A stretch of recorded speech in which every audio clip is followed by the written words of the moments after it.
The poem History by A.K. Ramanujan is an exposure of the basic greed of all human beings. Human greed shows itself even when someone close to us has just died, and his or her dead body still lies before us, waiting to be buried or cremated as the case may be, depending upon our religion.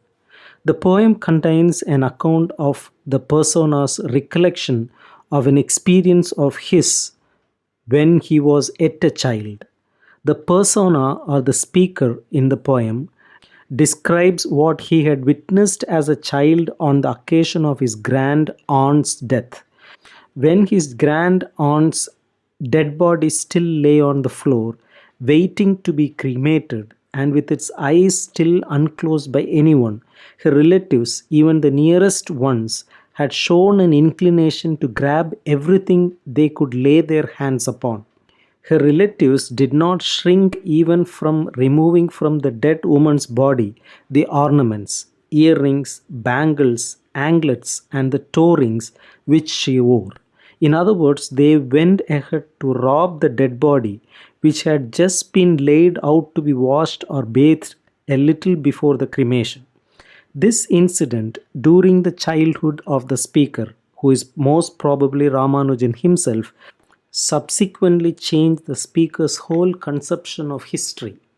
When, as a grown up man, the speaker recalls that experience of his childhood, his whole notion of history undergoes a change because he feels that the family to which he belongs was, after all, not so dignified or decent as he had thought it to be.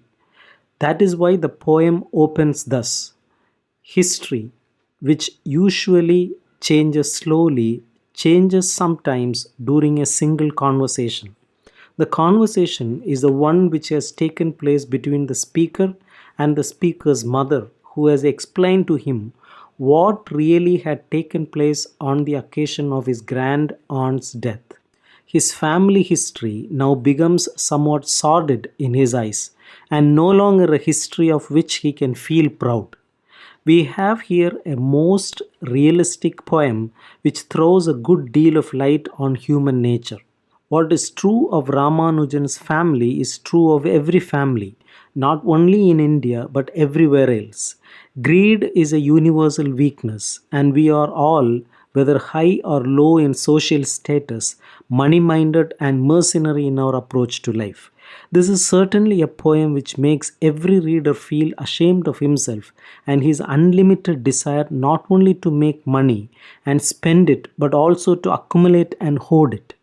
Here is a poem full of instruction. Though Ramanujan himself does not utter a single precept or piece of advice in the poem, the whole incident has been described in an impersonal and detached manner without any effort of Ramanujan's part to draw a moral or preach a moral to the reader.